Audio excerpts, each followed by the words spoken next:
नमस्कार दोस्तों, being IAS में आपका हार्दिक स्वागत है। तो आज हम डिस्कस करने जा रहे हैं इंडियन रिवर सिस्टम। इसमें हम डिस्कस करेंगे जितने भी इंडिया की ज़्यादातर जितनी जो बड़ी रिवर सिस्टम्स हैं वो, जैसे इंडस, गंगा, ब्रह्मपुत्र जो रिवर सिस्टम है और पेनिनसुलर रिवर सिस्टम जितने भी हैं। तो देखते हैं इसमें कैसे हम डिस्कस करेंगे। देखिए, इंडियन रिवर सिस्टम जो है उसको दो पार्ट में डिवाइड किया जा सकता है, नदर्न रिवर्स में और दूसरा पेनिनसुलर रिवर्स में। नदर्न रिवर में हमारी जो मेन है इंडस रिवर सिस्टम में आ जाता है, और गंगा रिवर सिस्टम और ब्रह्मपुत्र। तो इनको तीनों को भी Indo Gangetic Brahmaputra river system भी बोलते हैं। तीनों को एक साथ भी डिस्कस कर सकते हैं। दूसरा पेनिनसुलर में हमारी दो तरह की आती है, एक तो वेस्ट फ्लोइंग रिवर्स और east flowing rivers. West flowing rivers बहुत कम है क्योंकि वेस्टर्न घाट से जो लेंथ रहती है बहुत कम है, वो मतलब स्टीप है, तो वहाँ पे रिवर्स भी कम है। तो इसमें दो मेन रिवर है हमारी, नर्मदा और तापी। और ईस्ट फ्लोइंग रिवर, उसमें काफ़ी सारी रिवर्स हैं। तो जो मेन रिवर्स है यहाँ पे चार हम डिस्कस करेंगे, महानदी, गोदावरी, कृष्णा और कावेरी, और इनके ट्रिब्यूटरीज भी डिस्कस करेंगे। तो स्टार्ट करते हैं नदर्न रिवर से। सबसे पहले जो रिवर सिस्टम डिस्कस करने से पहले हम देख लेते हैं कि इनके टाइप, जो पैटर्न्स कौन कौन से होते हैं। इनसे भी क्वेश्चन बन जाते हैं, कई बार पूछे भी गए हैं कि डेंड्रिटिक या रेडियल सिस्टम किस तरह का पैटर्न होता है। तो उसकी में डिटेल्स दी होती है कि ये क्या परपेंडिकुलरली उसको ज्वाइन करता है कैसे। तो हम देख लेते हैं यहाँ पे।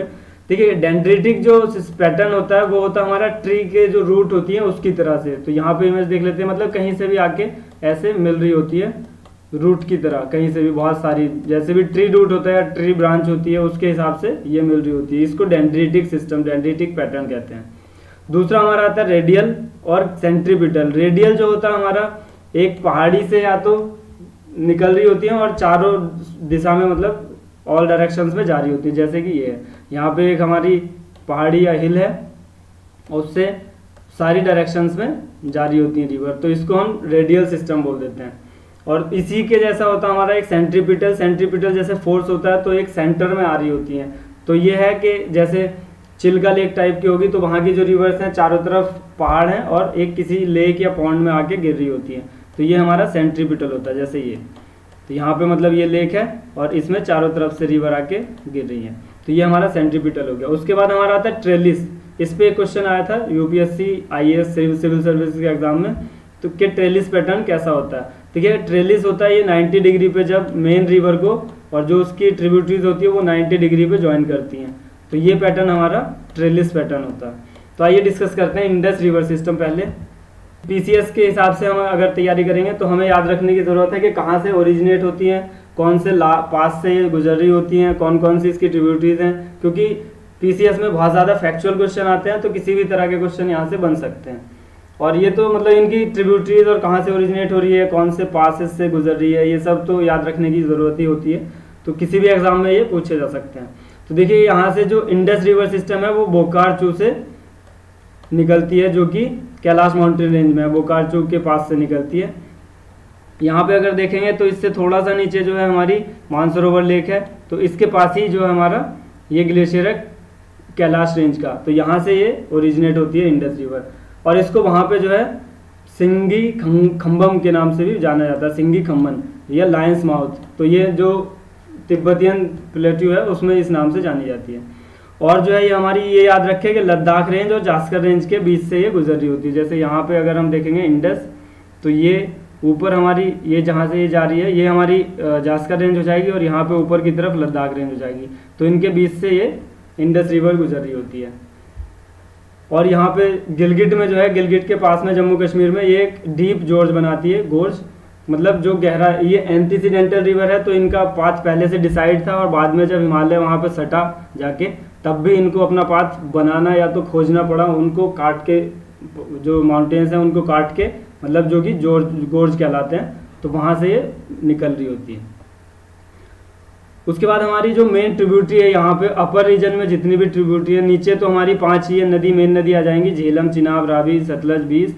और ऊपर की जो रिवर है इनको भी याद रखें, ये कई बार पूछी जाती है कि ये कहाँ आ रही है। इनका कई बार ऑर्डर भी पूछ लेते हैं कि जास्कर कहाँ पड़ रही है और गिलगिट कहाँ पड़ रही है, मतलब नॉर्थ टू साउथ अरेंज करो, 4 रिवर दे देंगे, नॉर्थ टू साउथ अरेंज करने को बोल देते हैं। तो ये सबसे पहले हमारी आ जाती है श्योक, जो सबसे ऊपर है, यहाँ पे आपको दिख रही होगी श्योक, ये है, ये जो रिवर है हमारी ऊपर में, ये श्योक रिवर है। और जो है ये अपोजिट डायरेक्शन में थोड़ी दूर के लिए चलती है ऐसे, और फिर यहाँ से टर्न लेती है। और इसी में फिर नुब्रा भी मिलती है। तो श्योक की ट्रिब्यूटरी कह सकते हैं नुब्रा, जो यहाँ पे लिखी हुई है। ये 4-5 है जो ज़्यादा इंपॉर्टेंट है। उसके बाद जो है इसमें गिलगिट यहाँ पे आगे मिलती है, गिलगिट भी इसकी ट्रिब्यूटरी है। और नीचे की तरफ से झांसकर आती है यहाँ, ये यहाँ कहीं से जो किशनगंगा इसके ऊपर से कहीं झांसकर यहाँ पे इसमें मिलती है इंडस में। और एक दो और हैं इनकी, जो एक हुंजा, इसको हुंजा को भी याद रख लेंगे, और एक द्रास है, इसको भी याद रख लेंगे कि ये जो है जो अपर रीजन में मेनली ये इसकी इंडस की ट्रिब्यूटरीज हैं। फिर हमारी आती है नीचे की तरफ, अगर देखेंगे तो हमारी ये 5 सिस्टम आ जाएंगे, 5 रिवर सिस्टम, जिनको मिलने के बाद इनको पंचनाद भी बोलते हैं, जब पांचों मिल जाती हैं, झेलम, चिनाब, रावी, सतलज, बीस। तो इसमें जो है जब ये पाकिस्तान में जब ऊपर से एंटर करती है तो अटोक पे जाके यहाँ पे काबुल एक रिवर है जो अफगानिस्तान से निकल के आती है, तो ये भी इसमें मिलती है, तो इसकी ये ट्रिब्यूटरी होगी, ये भी इंपॉर्टेंट रिवर है। और जब पांचों ये नदी यहाँ पे मिलती हैं तो इसको मिठान कोट के पास में जब मिलती हैं, तो इससे पहले वाला जो ये पार्ट होता है जब पांचों मिलके और कुछ दूर एक बन के चलती हैं, इसको पंचनाद बोलते हैं। तो ये जो है मिठान कोट के पास मिलती हैं ये यहाँ पे। अब इसकी जो ट्रिब्यूटरी है ये झेलम, चिनाब, रावी, इनके बारे में देख लेते हैं जो इंपॉर्टेंट ट्रिब्यूटरीज है।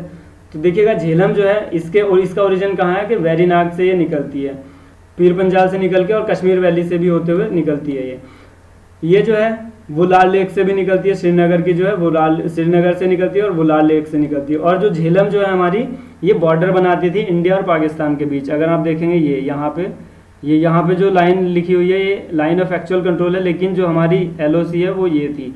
तो यहाँ से ये पूरा बॉर्डर बनाती थी कश्मीर और पाकिस्तान के बीच में। तो इसको याद रखेंगे कि ये क्वेश्चन आ जाता है कि कौन सी रिवर बॉर्डर बनाती हुई जाती है, जो पाकिस्तान और इंडिया के बीच में जो बॉर्डर बनाती हुई है, तो इसका नाम ये झेलम रहेगा। इसका जिक्र आपने मूवीज में भी देखा होगा, जो हैदर मूवी आई थी तो उसमें गाना भी है इस पर, झेलम झेलम ढूंढे किनारा, इस टाइप का। तो मतलब इसको याद रख सकते हैं, ये बहुत ज़्यादा इंपॉर्टेंट है रिवर झेलम। और दूसरी उसके बाद आती है हमारी चिनाब, जो कि लार्जेस्ट ट्रिब्यूटरी है, और ये 2 रिवर से मिलकर बनी है, चंद्रा और भागा, इसीलिए इसको चंद्रभागा भी बोलते हैं अभी भी। मतलब ये जो झेलम है ये 2 रिवर से, चिनाब जो है यहाँ पे चंद्रा और भागा यहाँ पे रहती है, ये चिनाब है, और यहाँ पे ये चंद्रा और ये भागा मिलके चिनाब बनाती हैं, तो इसको चंद्रभागा भी बोलते हैं। और ये जो दोनों ज्वाइन करती हैं इसको, चंद्रा और भागा, वो टांडी में ज्वाइन करती हैं, जो कि हिमाचल प्रदेश में है। उसके बाद हमारी आती है रावी रिवर। अगर आप देखेंगे तो ये यहाँ से निकलती है कुल्लू हिल से, और रोहतांग पास से निकलती हुई कुल्लू हिल से ओरिजिनेट होती है, और रोहतांग पास से गुजरती है ये हिमाचल प्रदेश में, और ये चंबा वैली से भी गुजरती है, तो ये भी थोड़ा सा ध्यान रख लेंगे ये पॉइंट। और ये जो है सराय सिंधु से पहले, मतलब उसको ज्वाइन करने से पहले इन दोनों के बीच से निकलती है, जो सदर्न साउथ ईस्टर्न पार्ट है आपका पीर पंजाल का और धौलाधार रेंज का। तो इन दोनों को मतलब ये भी ध्यान रखें कि पीर पंजाल और धौलाधार रेंज से भी ये गुजरती है रावी। उसके बाद हमारी आती है बीस जो है हमारी 20 कुंड से ओरिजिनेट होती है, जो कि रोहतांग पास के पास में है। और इसका एलिवेशन अगर याद रखें तो 4000, मतलब ये जो जितनी भी ऊपर इंडस वाली है तो इनके 4000 के करीब सभी का है, 4000 से ऊपर ही है ऑलमोस्ट सबका। तो ये मतलब इसका जो हाइट अगर लगाएंगे ओरिजिनेट पॉइंट का एलिवेशन तो 4000 के करीब है। और जो है ये भी डीप जॉर्ज बनाती है एट काटी एंड लार्जी, जो धौलाधर रेंज में है, ठीक है। और ये सतलज से मिलती है, हरी के बैरेज है एक यहाँ पे, तो ये उसमें सतलज में जाके मिलती है। ये 20 यहाँ से निकलती है और यहाँ से होती हुई रोहतांग पास से निकल के, और यहाँ पे जो ये सतलज इससे हरी के बैरेज पे सतलज से जाके मिलती है। नेक्स्ट हमारी आती है सतलज, जो ओरिजिनेट होती है राकास लेक से नियर मानसरोवर। और मानसरोवर का अगर आप याद करेंगे तो यहाँ से इसके पास में ये मानसरोवर लेक है, तो मानसरोवर के पास से ही हमारी ब्रह्मपुत्र भी निकलती है, जहाँ इसको सांगपो के नाम से जाना जाता है, आगे हम देखेंगे उसको। इसका भी एल्टीट्यूड 4555 मीटर है, तो तिब्बत रीजन में ओरिजिनेट होती है। तो मतलब जितनी भी ये रिवर है इन सबका जो एल्टीट्यूड है इनका सबका 4000 से ऊपर ही है। और यहाँ पे जो है तिब्बतियन रीजन में इसको लैंगचेन खम्बाब से भी जाना जाता है, लैंगचेन खम्बाब। और एक बात कि ये इंडस के पैरेलल थोड़ी दूर चलती है, जैसे यहाँ से इंडस निकलती है और यहाँ से सतलज निकलती है, तो कम से कम 400 किलोमीटर के करीब ये उसके पैरेलल चलती है, ये दोनों ऑलमोस्ट पैरेलल। और जो है ये हमारी सिपकिला पास से गुजरती हुई और पंजाब प्लेन्स में आती है, और इसी रिवर पे भाखड़ा नांगल डैम भी बना हुआ है। सतलज रिवर पे भाखड़ा नांगल डैम है। एक और बात है कि अगर क्वेश्चन आता है कि कौन सी रिवर जो इंडस की ट्रिब्यूटरी है कौन सी इंडिया में ओरिजिनेट नहीं होती है, तो बाकी सारी जो ट्रिब्यूटरी है वो इंडिया में ही ओरिजिनेट होती है, कुछ हिमाचल प्रदेश में, कुछ जम्मू कश्मीर में, लेकिन जो सतलज है वो हमारी मानसरोवर तिब्बतन प्लेट्यू से ओरिजिनेट होती है। तो हमारा इसका आंसर होगा सतलज के, सतलज जो है इंडिया में ओरिजिनेट नहीं होती है। दूसरी एक और हमारी रिवर है, एक किशन गंगा को, इसको ध्यान रखेंगे, ये किशन गंगा यहाँ पे है, तो इसका नाम भी हम याद रख लेंगे, क्योंकि इस पे क्या था, अभी इंडिया जो है इसका पानी डाइवर्ट करने वाला था, तो उस पर पाकिस्तान ने केस कर दिया था, जो इंटरनेशनल कोर्ट ऑफ जस्टिस है उसमें इसने केस कर दिया था कि भाई ये हमारा जो इंडस वाटर ट्रीटी को वायलेट कर रही है इंडिया। और इंडस वाटर ट्रीटी पहले थोड़ा देख लेते हैं। इंडस वाटर ट्रीटी क्या थी, आज़ादी के बाद जो था इंडस की जितनी भी ट्रिब्यूटरी थी, इंडस को मिला के, और 5 जो नीचे वाली है, झेलम, चिनाब, रावी, सतलज, बीस, तो इनका जो था 3 रिवर जो थी उसका पानी पाकिस्तान को दिया गया था, जो इंडस, हमारी इंडस हो गई, और झेलम और चिनाब, तो इन 3 रिवर का जो पानी था वो पाकिस्तान को दिया गया था, और नीचे वाली जो रावी, बीस, सतलज जो है, इन 3 रिवर का इंडिया को दिया गया था। मतलब ये कि यूज तो उसको कर सकते थे जो ऊपर वाली रिवर थी, लेकिन उसको डाइवर्ट नहीं कर सकते थे। तो उसमें क्या था, अभी जो केस हुआ था वो किशन गंगा पे एक कनाल प्रोजेक्ट बनाया जा रहा था, जो किशन गंगा झेलम में जाके मिलती है, तो उसको वहाँ ना मिला के, और इंडिया इसको डाइवर्ट कर रहा था कि यहाँ से हम पास में ही थोड़ी सी कनाल बना लेंगे और इसी का पानी झेलम में सीधा यहीं से डाल देते हैं। तो उसी पे उसने केस कर दिया था पाकिस्तान ने, लेकिन वो इंडिया उस केस को भी जीत गया था। तो इसको बस ध्यान रखेंगे, किशन गंगा पे एक प्रोजेक्ट बन रहा था। नेक्स्ट हमारी आती है Ganga river system. Ganga river system में पहले देख लेंगे कि गंगा कहाँ से, उसके कितनी ट्रिब्यूटरी है, और उनसे जो मेन ट्रिब्यूटरी है कहाँ कहाँ से ओरिजिनेट होती है और कैसे गंगा बनती है। तो देखिएगा, गंगा जो ओरिजिनेट होती है वो गंगोत्री ग्लेशियर से होती है, और ग्लेशियर से, और इसका नाम जो है उस समय भगीरथी होता है। तो ये याद रखें। अगर चारों धाम आप देखेंगे, यमुनोत्री, गंगोत्री, केदारनाथ, बद्रीनाथ, तो इनको सबको याद रखें, और 5 प्रयाग भी हैं इसमें, इनको भी याद रखें। ये कई बार क्वेश्चन आ जाता है कि कौन से प्रयाग पे कौन कौन सी रिवर मिलती है, तो हम इनको उसी हिसाब से देखते हुए चलेंगे। सबसे पहले जो धौली गंगा है, और के बद्रीनाथ से निकलती है हमारी अलकनंदा, तो अलकनंदा और धौली गंगा, और एक विष्णु गंगा भी होती है, तो ये तीनों यहाँ पे आके विष्णु प्रयाग पे मिलती हैं। फिर उसके बाद अलकनंदा आगे चलती है, अलकनंदा के नाम से जानी जाती है, और उसके बाद जो है यहाँ पे हमारी नंदाकिनी आके मिलती है। तो इस पे नंद प्रयाग पे जो है नंदाकिनी आके मिलेगी। 2 होगी। इस इमेज को अच्छे से कई बार देख लें और याद कर लें, ये बहुत इंपॉर्टेंट है, क्योंकि जितने भी प्रयाग हैं इसमें और कौन कौन सी रिवर आके मिलती है वो सब इंपॉर्टेंट बन जाता है। एक पिंडार गंगा है, तो ये हमारी करण प्रयाग पे, अलकनंदा चलती रहती है और पिंडार गंगा इसमें आके करण प्रयाग पे मिलती है। फिर इधर से केदारनाथ से एक रिवर निकलती है मंदाकिनी, जो हमारी रुद्र प्रयाग पे मिलती है, और फिर से अलकनंदा सीधी जाती है और देव प्रयाग पे आके भगीरथी से मिलती है, और इसके बाद इसका नाम गंगा पड़ जाता है। ये यहाँ से हमारा इसका नाम गंगा पड़ जाता है। और यमुना तो आपको पता ही है, प्रयाग इलाहाबाद में जाके मिलती है, तो वो बात की बात है। तो इन चारों चीज़ों को बस इमेज से याद कर लें कि कौन सी कहाँ कहाँ मिल रही हैं और क्या क्या उसके प्रयाग के नाम हैं। तो एक बार और रिवाइज कर लें। धौली रिवर से बद्रीनाथ से निकल के अलकनंदा मिलती है धौली पे, जहाँ पे विष्णु प्रयाग है। फिर अलकनंदा मिलती है नंदाकिनी से, जो नंद प्रयाग है। फिर अलकनंदा मिलती है पिंडार रिवर से, पिंडार गंगा, जो कर्ण प्रयाग है। उसके बाद मिलती है मंदाकिनी से, जो रुद्र प्रयाग है, और उसके बाद भगीरथी से, जो देव प्रयाग है। उसके बाद इसको गंगा बोला जाता है। तो इधर आप या तो पढ़ लें, वैसे सारा इसमें अगर इस इमेज को देख लेंगे तो सारा कवर हो जाएगा। नेक्स्ट, इसकी जो लेफ्ट बैंक ट्रिब्यूटरीज हैं, मतलब जो ऊपर वाली नॉर्थ साइड वाली हैं, उसमें हमारी आती है घाघरा।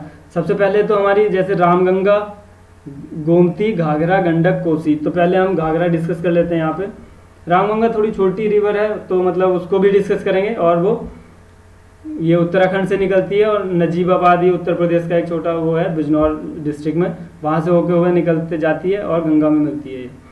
तो ये रामगंगा एक इसकी हो गई। इनको 5 को सीक्वेंस जरूर याद कर लें। रामगंगा के बाद गोमती आ जाती है, उसके बाद हमारी घाघरा आ जाती है, उसके बाद गंडक आ जाती है, ये यहाँ पे गंडक आ जाती है, और उसके बाद हमारी कोसी आ जाती है लास्ट में। कोसी की 2-3 और रिवर यहाँ पे ट्रिब्यूटरीज हैं। तो मतलब इसको मेन अगर हम सीक्वेंस में कई बार पूछ लेते हैं कि वेस्ट टू ईस्ट में इनको अरेंज करो, तो इनका 5 का सीक्वेंस हम याद रख लेंगे। रामगंगा, गोमती, घाघरा, गंडक, कोसी। अब देखिए घाघरा कहाँ से ओरिजिनेट होती है, ये मैप्चा चुंगो से ओरिजिनेट होती है और इसको ये शारदा को ज्वाइन करती है। प्लेन में पहुंचने से पहले ये शारदा को ज्वाइन करती है और उसके बाद छपरा जिला जो बिहार का है वो गंगा पे वहाँ जाके गंगा से मिलती है। फिर उसके बाद गंडक अगर हम करें, गंडक देखते हैं जो काली गंडक और त्रिशूल गंगा से मिलके बनी होती है। इन दोनों को मतलब इन दोनों की मिला के फिर उसके बाद ये गंडक बनती है और ये नेपाल हिमालय से ओरिजिनेट होती है, धौलागिरी से, माउंट एवरेस्ट के पास में है ये, धौलागिरी से। और जो है ये सोनपुर जो है, सोनपुर नियर पटना के पास में जाके मतलब गंगा में मिल जाती है। उसके बाद हमारी कोसी जो है एंटीसीडेंट रिवर है। एंटीसीडेंट मतलब पूर्ववर्ती है, जिनका पाथ पहले से डिसाइड था, माउंट हिमालय बनने से पहले का इनका पाथ डिसाइड था। तो इसका क्या, ये माउंट एवरेस्ट के पास से ये भी निकलती है नॉर्थ से उसके। अगर मान लिया यहाँ पे तो पता नहीं चल रहा है नेपाल है, तो यहाँ पे माउंट एवरेस्ट है, तो उसके भी नॉर्थ साइड से ये निकल के आती है कोसी। और सेंट्रल हिमालय जो नेपाल से निकल के सोन से मिल जाती है और उसके बाद जो है रिवर अरुणा से जाके मिलती है, अरुण रिवर से मिलके ये सप्तकोसी बनाती है। उसमें और अगर इसमें देखें हम कुछ इंपॉर्टेंट जो लेफ्ट बैंक ट्रिब्यूटरीज है, तो उसमें नाम आते हैं हमारे रामगंगा, हम पहले डिस्कस कर चुके हैं, एक महानंदा आती है और एक सरयू आती है जिसको शारदा ही बोलते हैं। तो हम ही अगर देखेंगे तो रामगंगा तो हम पहले डिस्कस कर चुके हैं ये रही, और शारदा यहाँ पे आती है और हमारी महानंदा आपकी आती है ये कोसी के बाद में जो है हमारी यहाँ पे महानंदा आती है जो फर्राका बैरेज से कुछ देर पहले ही इसको ज्वाइन करती है। नेक्स्ट आती है हमारी right bank tributaries. Right bank tributaries में तो 2-3 बस इंपॉर्टेंट है। एक तो यमुना है सबसे बड़ी और लार्जेस्ट रिवर जो राइट बैंक ट्रिब्यूटरीज है उसकी, तो वो यमुना है। और यमुना की 3-4 और रिवर हैं जो ज़्यादा काफ़ी इंपॉर्टेंट है। अभी कुछ दिन पहले एक केस चल रहा था केन बेतवा लिंकिंग प्रोजेक्ट था, तो इसको भी याद रख लेंगे क्योंकि कुछ न्यूज़ में था कुछ दिन पहले। तो केन यहाँ से निकलती है, इसको यमुना को ज्वाइन करती है, और बेतवा ये वाली यहाँ से निकल के आती है जो बेतवा और यमुना, मतलब बेतवा और केन दोनों ही यमुना को ज्वाइन करती है। तो इनके बीच का लिंकिंग कहीं से कुछ प्रोजेक्ट चल रहा है, मतलब यहाँ पे तो डिटेल में दिख नहीं रहा सही से, तो इनका ज्वाइनिंग का लिंकिंग का प्रोजेक्ट चल रहा था, तो इसको याद रख लेंगे। यमुना का पता ही है कि यमुनोत्री से निकलती है जो गंगोत्री और यमुनोत्री के पास में ही है, और इसको गंगा को ज्वाइन करती है प्रयाग में, इलाहाबाद में, ये भी याद ही हो गया होगा। उसके बाद इसकी जो यमुना की मेन ट्रिब्यूटरी है वो चंबल है जो कि मऊ से निकलती है, मालवा प्लेट्यू में, मध्य प्रदेश में है ये मालवा प्लेट्यू मऊ। तो ये अगर हम देखेंगे यहाँ पे मध्य प्रदेश में मऊ से निकलती है मालवा प्लेट्यू से। और जो है ये गांधी सागर डैम इस पे बना हुआ है, तो ये भी याद रखिए। और चंबल जो है रेवाइन के लिए बहुत फेमस है, मतलब जो घाटी होती हैं चंबल की घाटियाँ, तो उसके लिए बहुत फेमस है, उनको रेवाइंस बोलते हैं घाटियों को। तो उनके लिए मतलब बैड टोपोग्राफी के लिए फेमस है, वो ऊंचा नीचा और अजीब सा, मतलब डाकू वाकू बहुत रहते थे चंबल के डाकू, तो उससे याद रख सकते हैं। दूसरी एक और बात याद रखें, जो चंबल वैली है जहाँ के अगर चंबल कोई नेशनल पार्क है तो यहाँ पे घड़ियाल पाए जाते हैं, तो इसका एक क्वेश्चन इस बार आया भी था यूपीएससी सिविल सर्विसेज में, तो ये भी याद रखें। उसके बाद हमारी जो मोस्ट मतलब जो मेन ट्रिब्यूटरी उसके बाद और है इम्पोर्टेंट, ये सोन आ जाती है जो राइट बैंक ट्रिब्यूटरी है इसकी, और ये जो है अमरकंटक से ओरिजिनेट होती है। सोन गंगा यहाँ पे सोन रिवर अमरकंटक से ओरिजिनेट होती है, और इस पर बहुत सारे वाटरफॉल्स भी हैं। और ये रीच मतलब आरा में जाके, आरा से निकलती हुई पटना के पास में जाके गंगा से मिलती है। उसके बाद और एक इम्पोर्टेंट ट्रिब्यूटरी है हमारी दामोदर, ये हमारी यहाँ से ओरिजिनेट होती है छोटा नागपुर प्लेट्यू के पास से, झारखंड से, और इसमें जाके हुगली में जाके ये मिलती है। तो हुगली मतलब इसी की डिस्ट्रीब्यूटरी है गंगा की, तो इसलिए इस गंगा की ही ट्रिब्यूटरी इसको कंसिडर किया जाता है। ये जो है हमारा ईस्टर्न मार्जिन, ये हम बता ही चुके हैं कि छोटा नागपुर प्लेट्यू से निकलती है और फिर ये हुगली में जाके ज्वाइन करती है। इसको बंगाल का शोक भी कहा जाता था पहले, लेकिन अब जो है दामोदर वैली प्रोजेक्ट जो बना है, इस पर दामोदर कॉरपोरेशन जो है, तो उसकी वजह से इसका पानी को कंट्रोल कर लिया गया है, तो अब ये काफ़ी इम्पोर्टेंट हो गई है इलेक्ट्रिसिटी प्रोडक्शन के लिए। तो अभी मतलब इतना उसको सौरव बंगाल वगैरह अब नहीं कह सकते क्योंकि अब इसमें फ्लड वगैरह कम रहते हैं। उसके बाद हमारी आती है ब्रह्मपुत्र रिवर। ब्रह्मपुत्र रिवर के लिए हम देखते हैं ये चेमायुंग डंग ग्लेशियर से निकलती है जो कि मानसरोवर लेक के पास है, और वहाँ पे इसका नाम सांगपो होता है। ठीक है, यहाँ से निकलती है, मानसरोवर लेक यहाँ कहीं है और उसी के पास से ये निकलती है, और यहाँ पे इसका नाम जो है सांगपो होता है। तो ये याद रखें। इसमें एक मेन चीज़ है कि इसके नाम के बारे में कई बार पूछ लेते हैं कि तिब्बत में इसका क्या नाम होता है, इंडिया में एंटर करती है तो वहाँ क्या नाम होता है, उसके बाद लोहित से मिलती है तो क्या नाम होता है, बांग्लादेश में जाती है तो उसका नाम क्या होता है, क्योंकि इसके हर थोड़ी थोड़ी डिस्टेंस पे नाम चेंज होते रहते हैं, तो ये नाम जरूर याद रख लें। और सांगपो का मतलब वैसे समझने की ज़रूरत नहीं है, इसका मतलब होता है कि द प्योरीफायर, मतलब इसमें साफ वाटर होता है, बढ़िया एकदम प्योर। और जो है ये अब यहाँ पे नमचा बरवा, यहाँ पे एक है हमारी पीक ऊंची सी, तो इसके चारों तरफ से ऐसे राउंड करके आती है ये, और डीप गोर्ज बनाती है, मतलब गहरी घाटी बनाती है, वहाँ से आती है, एंटर करती है। और जैसे ही एंटर करती है इंडिया में तो इसका नाम हो जाता है सियांग, सियांग भी बोलते हैं और दिहांग भी बोलते हैं, ठीक है।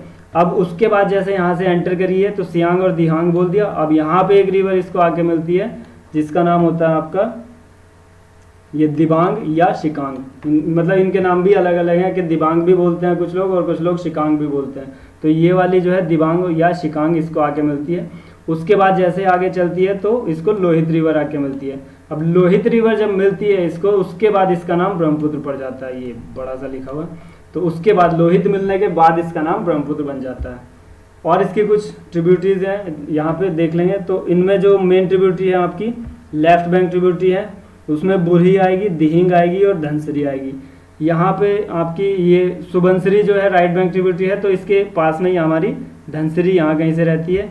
और बुरही दिहिंग जो है यहाँ एक दो, यहाँ पे बुरही है और दिहिंग शायद यहाँ पे नीचे की तरफ। तो मतलब धनसरी का पक्का पता है कि सुबनसरी के थोड़ी बाद में यहाँ से इसको मिलती है, ज्वाइन करती है।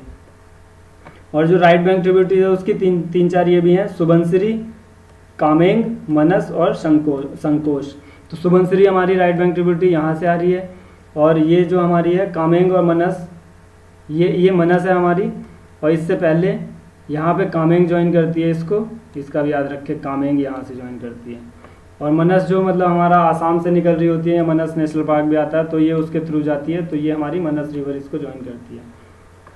और बांग्लादेश में जो है, इसको बांग्लादेश में एंटर करने के बाद जो है हमारी तिस्ता रिवर इसको ज्वाइन करती है, जिसका अभी विवाद चल रहा था बांग्लादेश के साथ वाटर शेयरिंग का। तो इसको भी याद रखें कि ये बांग्लादेश में जाके ज्वाइन करती है और ये सिक्किम से निकल के आती है। एक और बात जो है, जब ये बांग्लादेश में एंटर करती है तो इसका नाम जमुना हो जाता है। यहाँ पे अगर देखेंगे आप तो इसका नाम यहाँ पे बांग्लादेश में एंटर करने के बाद जमुना हो जाता है। और ये गंगा से जब एंटर करती है तो उसके बाद इसका नाम पद्मा हो जाता है, ठीक है, इतनी दूर के लिए पद्मा। और इसको लास्ट में फिर मेघना आके ज्वाइन करती है। मेघना की जो मेन ट्रिब्यूटरी है वो बराक रिवर है, जो हमने एक बार डिस्कस करी थी, मणिपुर की मेन रिवर है ये। तो यहाँ से इसको मेघना को ज्वाइन करती है। और सुरमा भी एक रिवर है इसकी। तो इन दोनों को याद रखें, सुरमा और बराक। बराक तो बहुत ज़्यादा इंपॉर्टेंट है, इसको याद रखें। मेघना की ट्रिब्यूटरी हैं दोनों, और ये जाके पद्मा में ज्वाइन करती हैं, जो कि गंगा से मिलने के बाद इसका नाम पद्मा हो जाता है। तो नाम इसके बहुत इंपॉर्टेंट है। यहाँ पे देखिए इतनी दूर के लिए इसका जमुना नाम हो जाता है, यहाँ इतनी दूर के लिए पद्मा नाम हो जाता है, मतलब गंगा से मिलने के बाद। और यहाँ पे इसका ब्रह्मपुत्र रहता है, और यहाँ पे उससे पहले इसका दिहांग होता है या सियांग बोलते हैं, ठीक है।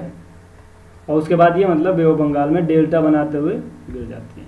अब हमारी आती है पेनिनसुलर रिवर। पेनिनसुलर रिवर में हम डिवाइड किए थे हमने वाटर, अगर हम मैप भी डिवाइड करें तो दो पार्ट में डिवाइड कर देंगे इसको, कि ईस्ट फ्लोइंग रिवर्स टोटल की जो इंडस वेस्ट में पहुंच जाएगी, और गंगा वंगा ये सब ईस्ट में आ जाएंगी।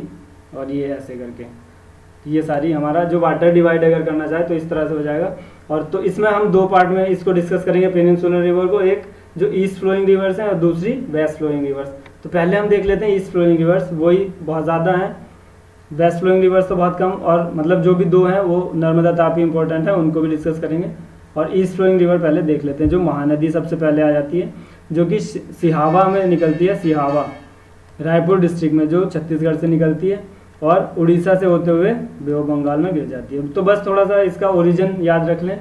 यहाँ पे महानदी हमारी है, तो बस इसमें एक तो ये याद रखें कि कहाँ से ओरिजिनेट हो रही है, सिहावा से जो छत्तीसगढ़ में है, और कहाँ कहाँ से जा रही है, एक मध्य प्रदेश को करती है ये, और छत्तीसगढ़ को करती है, और उड़ीसा को करती है।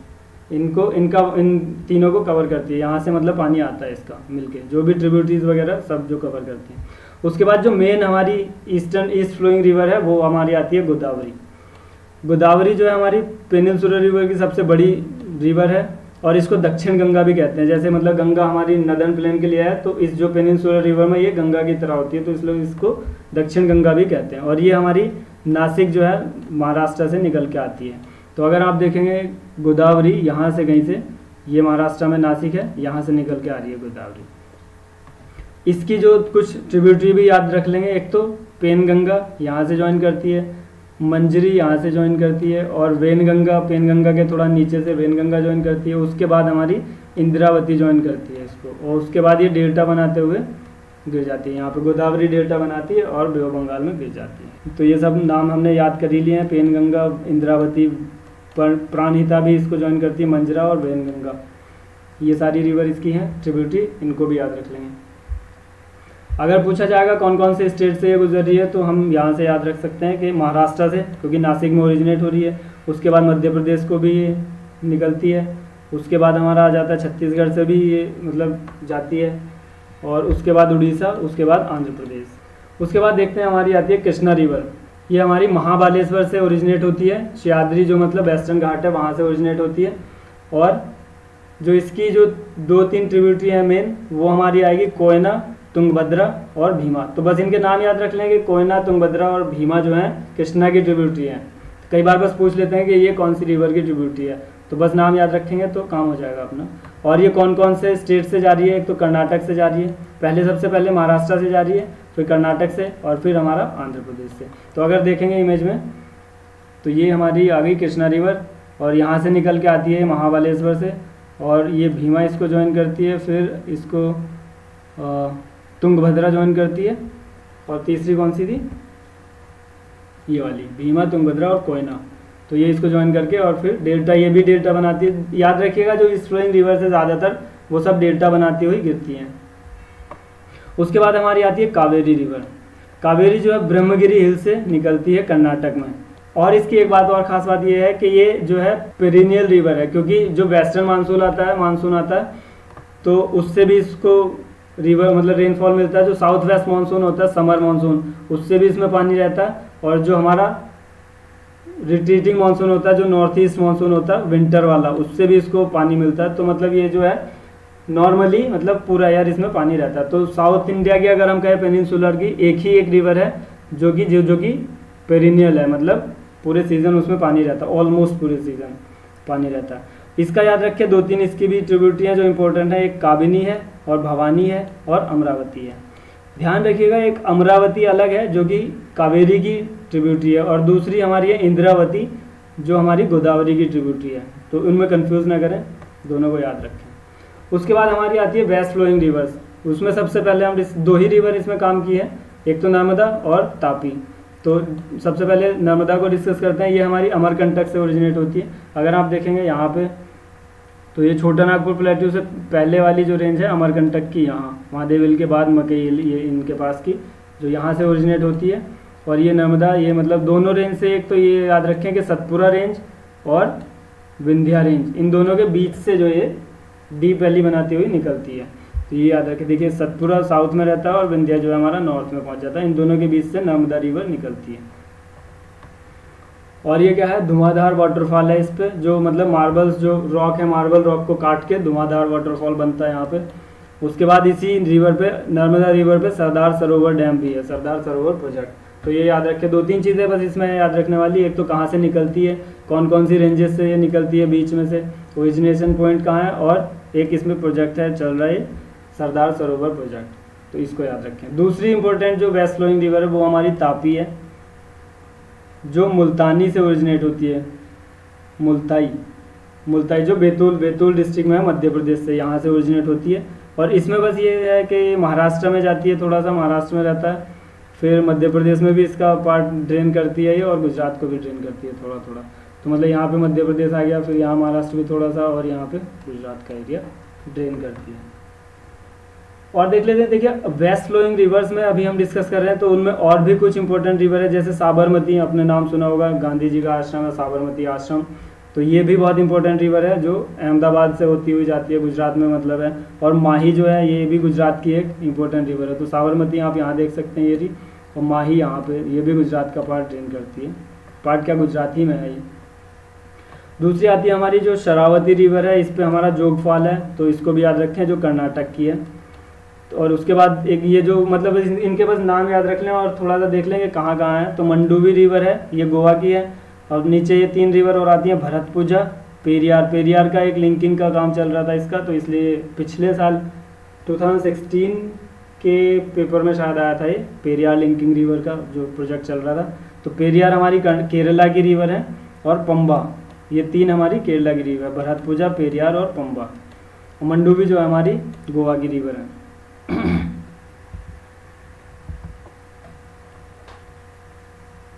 दोस्तों ये रह गया थोड़ा सा यहाँ पे जो और कुछ जो ईस्ट फ्लोइंग रिवर्स है हमारी, तो उनको भी बस नाम याद रख लेंगे इनका। एक है हमारी सुबर्ण रेखा, दूसरी उसके बाद बैतरणी आ जाती है, और फिर ब्रह्मानी आ जाती है, फिर वंशधारा आ जाती है, पेन्नीर आ जाती है, पल्लार आ जाती है, और वैगई। इनके बस नाम थोड़ा एक बार और रिपीट कर लेंगे तो याद हो जाए आपको, मतलब कि ध्यान रहे कि ये हमारी ईस्ट फ्लोइंग रिवर्स हैं। पेन्नीर तो हमारी नीचे की तरफ आती है, तमिलनाडु जो कावेरी के भी नीचे वाली एरिया में, और फिर पालर भी आती है यहीं पे, फिर ब्रह्मानी, फिर बैतरणी और सुबर्ण रेखा, वंशधारा और वैगई। इन सब के बस नाम याद रख लें कि ये हमारी ईस्ट फ्लोइंग रिवर्स हैं। तो दोस्तों आज के डिस्कशन में ये बहुत ज़्यादा इम्पोर्टेंट, तो दोस्तों ये सारा जो रिवर सिस्टम है बहुत ज़्यादा इम्पोर्टेंट है, और कहाँ कहाँ से पास हो रही हैं ये याद रखें, क्योंकि पीसीएस में फैक्चुअल क्वेश्चन ज़्यादा आते हैं। तो इनके बस ओरिजिन पॉइंट और कहाँ से निकल रही हैं, किस किस से ज्वाइन कर रही हैं, इनकी ट्रिब्यूटरी क्या क्या हैं, कौन कौन से स्टेट से पास हो रही हैं, ये सब याद रख लें। इसी से क्वेश्चन आएंगे, 2-3 कम से कम मिल जाएंगे, 3-4 क्वेश्चन। तो दोस्तों आज के डिस्कशन में बस इतना ही। Thank you.